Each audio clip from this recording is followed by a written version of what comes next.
Radar. Awa grand maître excellent Mavimba modèle international Kingi Bindi Aziz Chikot Azongisa tous les petits maîtres têtus na confinement.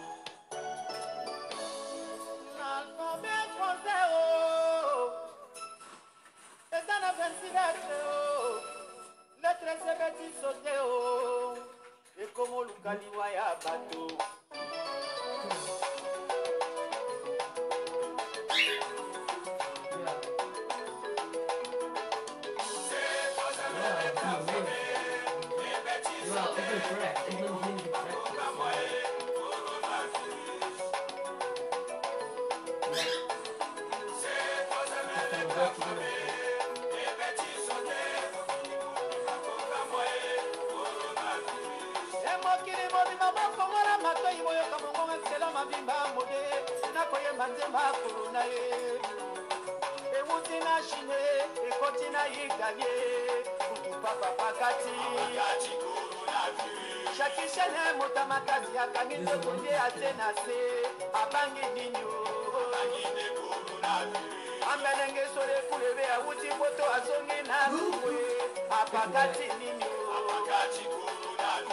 Na télévision balobie, na radio pe balobie.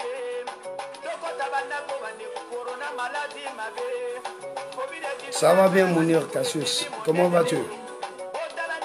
Partagez, partagez Mounir, partagez ce direct. Partagez ce direct parce que faut que tout le monde l'écoute. Tout le monde. Partagez partout dans les groupes, partagez. Invitez les amis. Bonsoir maman Analcibar, comment vas-tu? Partagez, partagez, partagez. Parce qu'il faudrait que tout le monde écoute ça.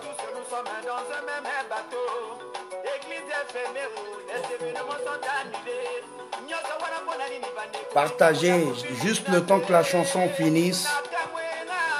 Je lance le direct, il ne va pas être long.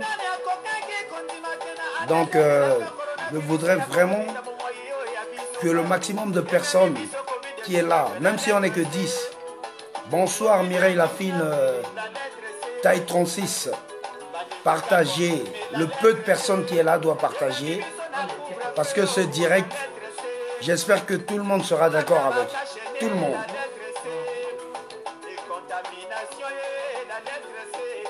Partagez, partagez, partagez. Le direct ne sera pas long parce que je ne fais plus d'élan direct. Il y a des gens qui ont du temps à perdre, à insulter pendant 1 heure. Bon, on n'a plus ce temps. C'est la conscientisation. La dimension a changé.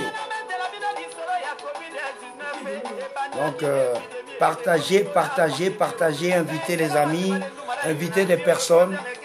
Continuez à inviter, inviter, partager.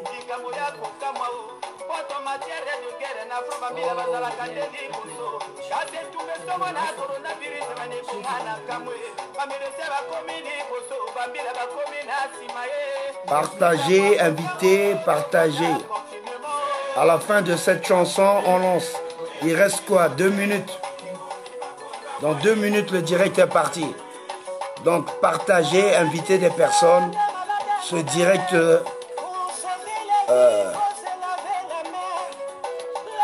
c'est un direct qui va faire longue date. Invitez, partagez. On n'a pas besoin des millions de vues. On a besoin du maximum de personnes conscientes. Partagez s'il vous plaît. Partagez, partagez.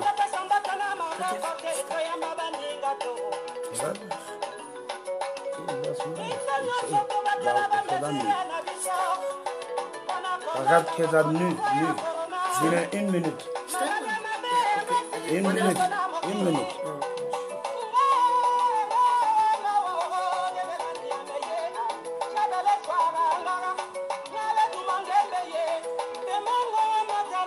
Partagez, invitez, partagez ce direct.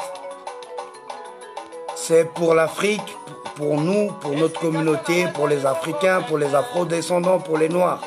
Je ne parlerai pas que pour le Congo, c'est pour tout le monde. Partagez, partagez, n'hésitez pas à partager.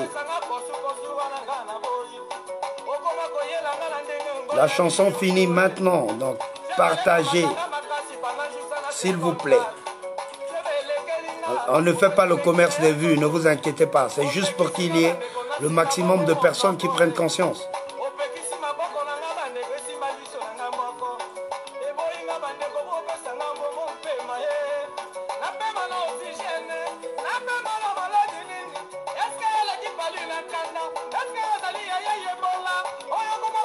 Partagez, s'il vous plaît. Invitez, partagez, envoyez partout.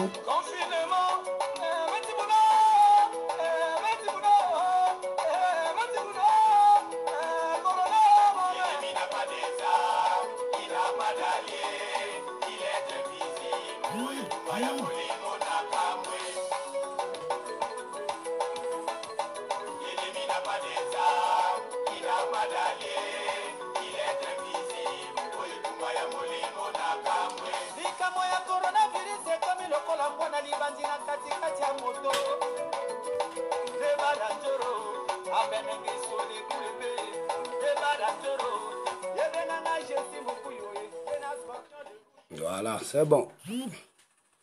Donc, on est parti. Le direct commence. Voilà. Donc, bonsoir à vous tous. Bonsoir à la communauté, la famille, les frères, les sœurs. Salut Vasco Colombis de Gama. Mireille Lafine Bardon, ma sœur. Taille 36. Donc, on est parti. Moi aussi, je vais bien, maman Anna Alcibar. Merci d'avoir partagé. Donc, je voudrais aujourd'hui parler de l'objectivité de la vision partiale, qui a été énoncée par Dilly sur les ondes d'une radio new-yorkaise. Pour ceux qui ne l'ont pas écouté, ce caucasien dépeint malheureusement une triste réalité assommante. La réalité est celle-ci.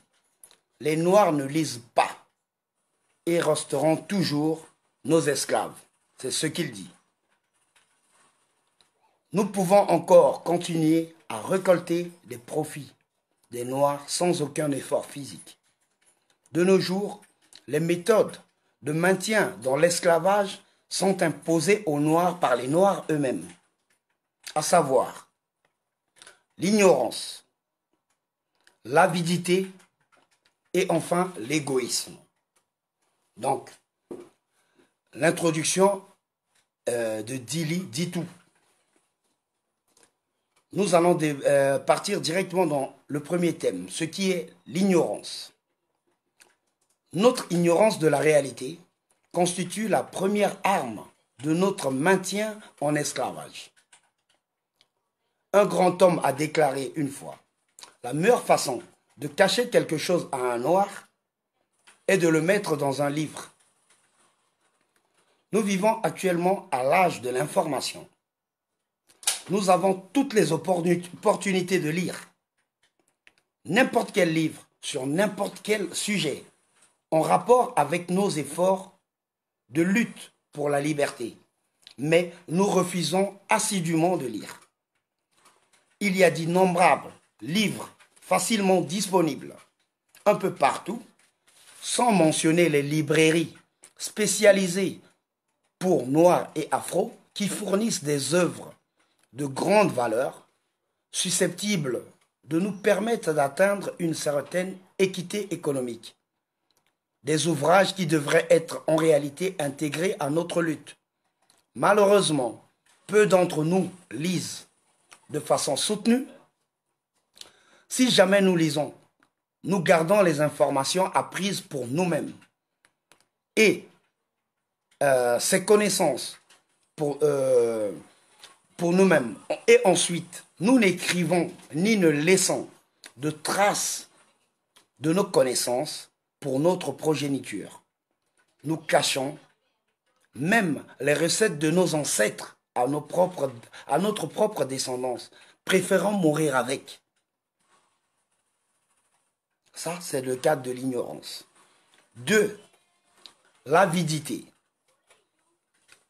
Un une autre puissante arme de contention des Noirs. Depuis l'abolition de l'esclavage, nous avons eu des grandes sommes d'argent à notre disposition. Mais l'envie de tout posséder nous a dépossédés de cette manne et de cette richesse. N'importe qui d'entre eux, n'importe lequel des Occidentaux, peut nous utiliser comme un marché cible pour n'importe quelle entreprise en usant d'une bonne publicité. Nous viendrons toujours y consommer. Étant principalement des consommateurs, nous agissons par avidité et non par nécessité. Poussés par le plaisir, le désir toujours de posséder, nous voulons toujours avoir davantage de biens matériels obsolètes, sans penser le moins du monde à épargner pour notre progéniture ou à investir pour les générations suivantes. Au lieu de démarrer une entreprise, nous penserons de préférence à nous acheter de nouvelles voitures, paires de chaussures très chères, etc. Certains d'entre nous vont jusqu'à négliger leurs propres enfants et leurs familles pour se procurer les tout derniers modèles de Weston, Tommy Hilfiger ou iPhone et autres, etc. Nous pensons jusqu'à présent que rouler dans la voiture la plus chère et vivre dans une très grande maison nous octroie un certain statut élevé jusqu'à ce que la réalité brutale nous rattrape soudainement. Je crois que nous sommes vraiment fous. De l'Europe, des USA, d'Afrique, et quel que soit notre rang social, nous sommes tous les mêmes. La majorité de nos frères croupissent encore dans la misère parce que notre avidité nous empêche collectivement de constituer un lobby financier puissant pour une meilleure communauté. Avec l'aide des chaînes afro et de nos propres journalistes qui, pour plaire à leurs maîtres occidentaux, nous vendent des images destructives et très destructrices de nos propres foyers, de nos vies et de nos propres pays. Les autres continueront à tirer de nous d'immenses profits comme ceux gagnés par la maison Weston, Tommy, Nike, Lacoste, etc. Tommy Hilfiger nous a même insultés, déclarant qu'il ne voulait pas de l'argent des Noirs. Voyez cependant, vérifiez vous-même les statistiques, combien les Noirs dépensent encore plus dans les produits Tommy Hilfiger comme jamais. Ils ne l'ont fait auparavant, depuis qu'ils ont été insultés. Nous avons oublié, il n'y a pas très longtemps, H&M qui avait mis un t-shirt avec un enfant blanc, c'était un ange, et de l'autre côté un enfant noir, qui était le diable, un singe. Mais aujourd'hui, quand on va dans H&M, il est bondé d'Africains, parce qu'ils n'ont toujours pas compris. Sans prise de conscience, nous continuerons à exhiber ainsi les uns devant les autres, à nous exhiber les uns devant les autres, tels des clones et des pantins, pendant que les autres construiront une communauté plus forte à partir des profits qu'ils réalisent à nos dépens. Troisième des choses, l'égoïsme. Ça, c'est le pire. Il est enraciné en nous depuis les temps de l'esclavage et l'époque coloniale.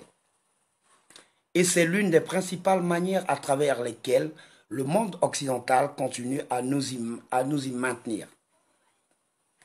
Un des nôtres, un certain Dubois, disait dans son livre « Le 10e des talents » qu'il existait une désunion viscérale dans notre culture.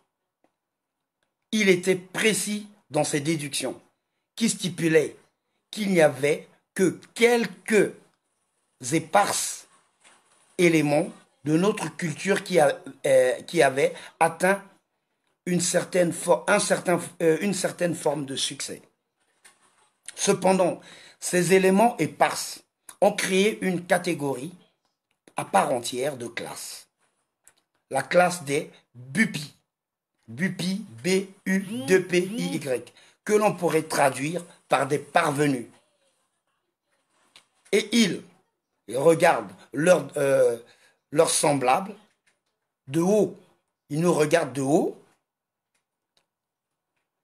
Ou bien, quand ils nous aident avec condescendance.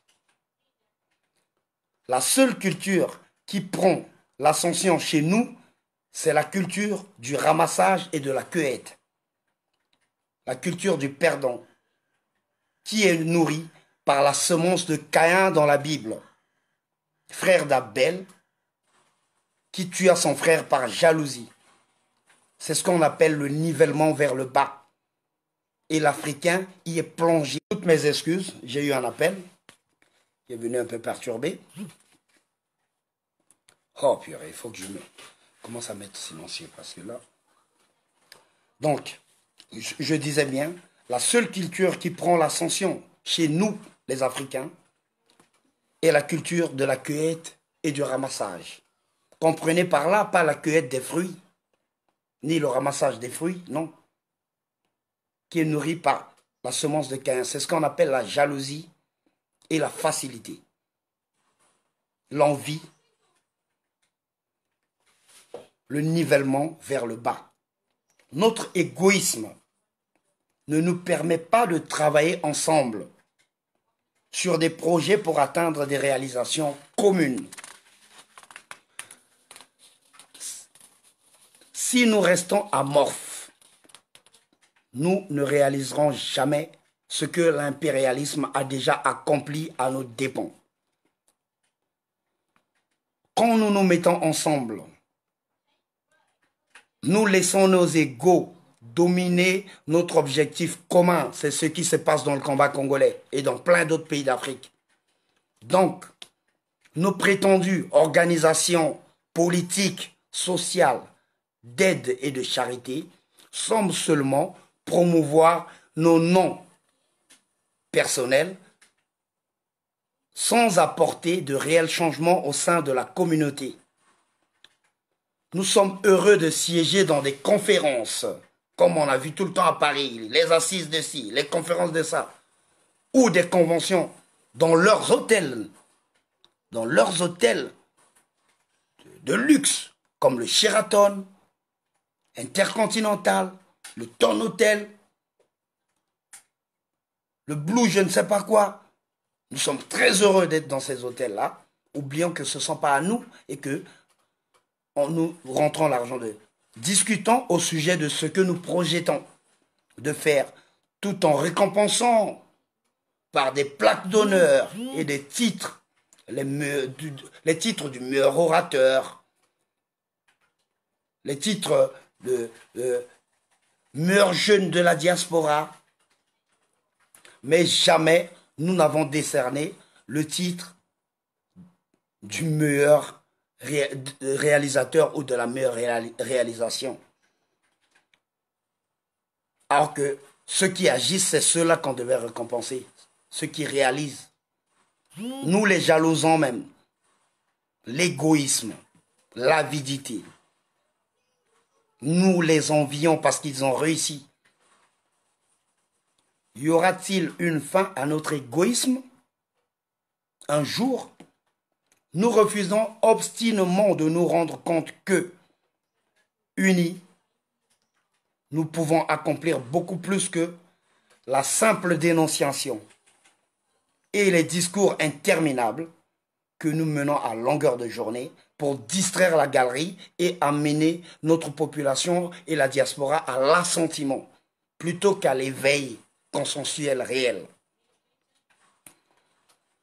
nous ne comprenons pas qu'il n'y a pas mieux que des entités individuelles mises ensemble pour contribuer à une œuvre commune. Laissons nos égos de côté et unissons. Cela aura un impact et une force dans la création, dans l'objectivité.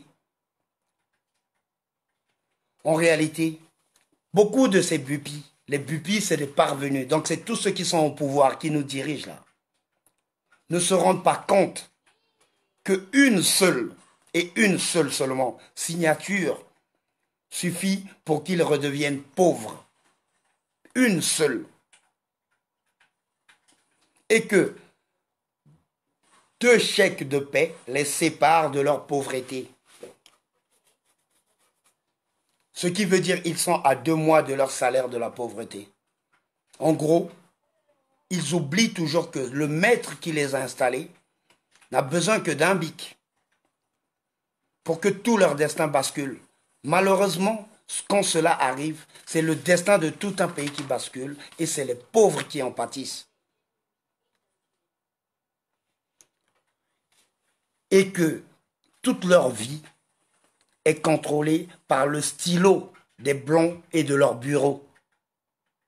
C'est la bureaucratie occidentale avec leur stylo qui contrôle toute leur vie, de nos présidents, de nos ministres, de tout cela. La preuve, les biens mal acquis sont saisis partout, mais qui ne repartent jamais. Parce qu'un bic a signé, un juge d'un État autre, tiers que le vôtre, décide chez lui de saisir vos biens et de le donner à son État, sans que personne ne s'en indigne. Et nous continuons à rester dans cet aveuglement, à dire non, les Blancs, comme ils ont attrapé. Une simple signature suffit pour faire basculer tout un pays, tout un continent, des vies et des destins. Ainsi, donc, nos bourreaux continueront à nous maintenir dans cet état. Si, je veux dire 3 choses. Les Occidentaux nous maintiendront toujours dans cet état d'aliénation. Si, aussi longtemps que nous refusons de lire, de nous instruire, de partager l'information et d'instruire nos enfants. Deuxièmement, aussi longtemps que nous continuerons d'acheter tout ce que nous voulons pour satisfaire notre avidité de posséder, nous n'avancerons jamais. Troisièmement,